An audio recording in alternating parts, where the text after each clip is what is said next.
sababni nuti macaafa qulqulluu qofa jennu immoo maddi aangoo, maddi amantii, maddi fayyina dhala namaa macaafa qulqulluudha. Macaafa qulqulluudhaan ala kan dhufe garuu zeeroodha.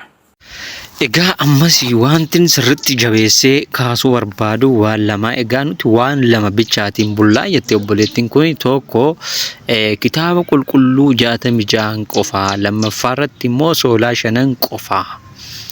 Mee arras kitaaba qulqulluu keessaan baanuti sirraa kitaaba qulqulluu sirriitti hubannee hiiknee hiika dhugaa fi sirrii ta'e adda baasna jechuudha. Egaa kitaabni qulqulluu keenya 66 qofaadha kan jedhudha jechuudha. Kitaabni 66 kun dhugaan siniin jedha.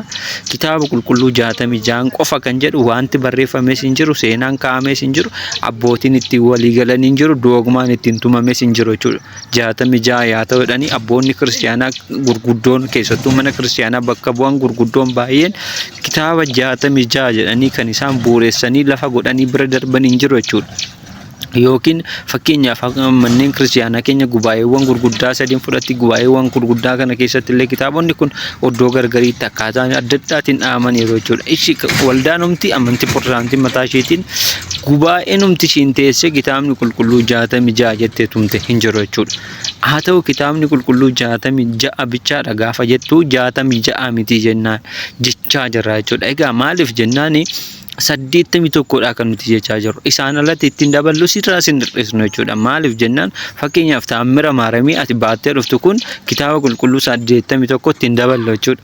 Darsaanii galli gargarii baattee dhuftu kun falmiifis dhiyeessuu hin dandeenyu jechuudha. Amma kana booda uummanni isinii dogoggorus hin jiru jechuudha. Uummanni maal akka ta'e kitaabni qulqulluu 81 Taammira Maaramii, Taammiroonni, garliiwwan, darsaanni garaagaraa falmii kitaaba qulqulluullee hin taane jechuudha. Isaan garuu seenaa keenyadha jechuudha.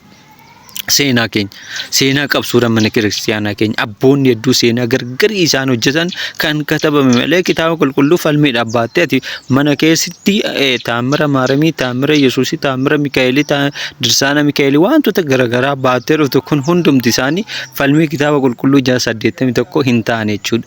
Falmiin keessan tokkoon tokko kan ta'uu qabaatu kitaaba qulqulluu 66 fi 81 gidduutti ta'uu qabaata jechuudha. Egaa kitaabni qulqulluu 66 sirrii miti jennaan. Maaliif jennaan kitaabota baay'ee dabaluu dandeenya jechuudha.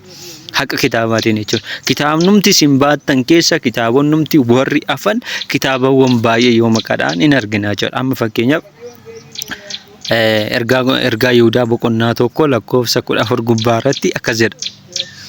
Dhaloonni torbaffaa Enookii. Dhaloota torbaffaa kan ta'e Enook waa'ee dhufaatii gooftaa keenya Yesuus Kiristoos isa lammaffaa yoo haasa'u Enook akkas jedhe. Waaqayyo yoo dhufu yeroo lammataa ergamoota kitila wajjin hin dhufaa. Isa kana immoo Enooktu jedheedha.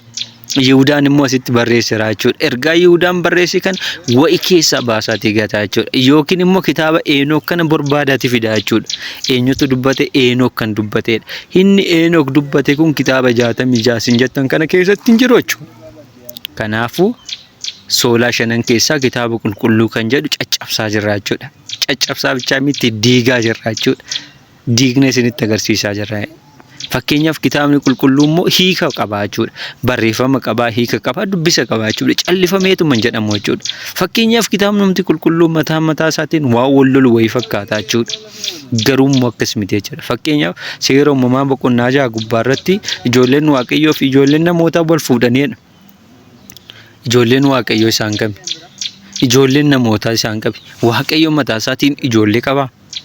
Yoo jenne amma waa'ee kana maalidha kan sin deebistan? Yoo namootuma sin keessa xiqquma namni sammuu qabu wayyatoo jiraate ijoolleen namootaa fi ijoolleen Waaqayyoo wal fuudhanidha. Ijoolleen Waaqayyoo isaan kami? Ijoolleen namootaa isaan kamidha?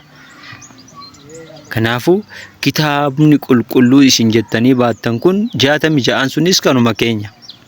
Kanuma keenya jechuudha. Kanuma mana kiristaanaa keenyatti maaliif jennaan buurri keessan kitaaba qulqulluu kana keessatti kan dhufe miti jenneerra jechuudha. Maaliif jennaan isin kan kaatan jaarraa 16ffaan booda waa'ee kitaaba qulqulluu falmiif qabatanii dhuftan malee isa dura bu'uura duuka bu'ummaati. Akkuma qulqullichi Phaawulos Ibroota boqonnaa 1 lakkoofsa 1 gubbaa irratti Waaqayyo jalqaba karaa abbootaa nutti dubbate deebisee karaa abbootaa karaa raajotaa nutti dubbate barri dhumaa yeroo ga'utti karaa ilma isaa tokkicha nutti dubbateedha. inni kun bu'uuraan kan dhufedha jechuudha. Bu'uura kana keessa deemee jaarrawwan kan hunduma kan lakkoofsiste mana kiristiyaanaa keenya ortodoksii tawaahidoo bichaadha jechuudha. Argitee kanaafuu bu'uura hin qabdanii jechuudha. Amantiiwwan namaan hundeeffaman keessaa tokko jalatti jala murree kan isinitti himnu amantii pirooteestaantiidha jechuudha. Bu'uura waan hin qabneef jechuudha. Egaa kitaabni qulqulluus kuttanii keessaa fudhatanii kan baatanii malee kitaaba qulqulluu kan keenya waan sin jechisiisu gonkumayyuu hin jiru jechuudha. Egaa ammas gaaffii tokko isinii dabala jechuudha. Gaaffii tokko kanan isinii dabalu ergaa qulqulluu Phaawulos gara warra Qorontoos lammaffaa boqonnaa 3 lakkoofsa 8 gubbaa irratti iyyaa eesna iyyaa ampirees namoonni jedhaman lama maqaan isaanii dhaamaniiru. Egaa isaan kun Musee wajjin wal lolanii jedhe qulqulluun Phaawulos. Jarri kun lama Musee wajjiitiif wal lolanii. Iyyaa eesna iyyaa ampirees warreen jedhaman kun lama Musee wajjiitiif wal lolanii jedha. Kitaaba seera uumamaa 66 kana keessatti bakka kamitti jarri kun lamaan Musee wajjin kan wal lolanii. Wayi amma kitaabni 66 jettan bichaa sirrii miti jechuudha. Wayi immoo wayi deebisaa koottaati. Iyyaa eesna iyyaa ampirees bakka kamitti kakuu moofaa keessatti kan isaan waamaman.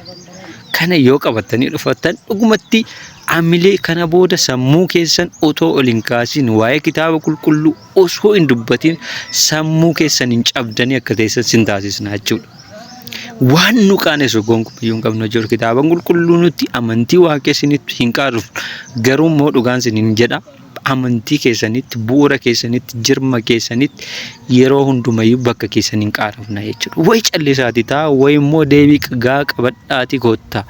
Deebiiwwan amma kutaatiin kaasni kana qabadhaati koottaa. Egaa Waaqayyo yoo nu gargaare guyyaa itti aanutti soolaa 5 keessaa inni lammaffaa kennaadhaan fayyuu kan jedhu qabannee dhufna jechuudha. Egaa kennaadhaan nuti ilma Waaqayyoo kennaadhaan nu fayyiseera. Kitaaba qulqulluu gubbaa irratti garuu kennaa qofa kan jedhu hin jiru. Kennaan fayyinee Filiphisius boqonnaa 2 gubbaa irratti lakkoofsa 5 gubbaa irratti batsaggaa'u dinanaal kan jedhuun alatti qofaan kan jedhu akka hin jirre kutaa ittaanu itti fufnee dhufna. Galanni Waaqayyoof haa ta'u. Yeroo gaarii.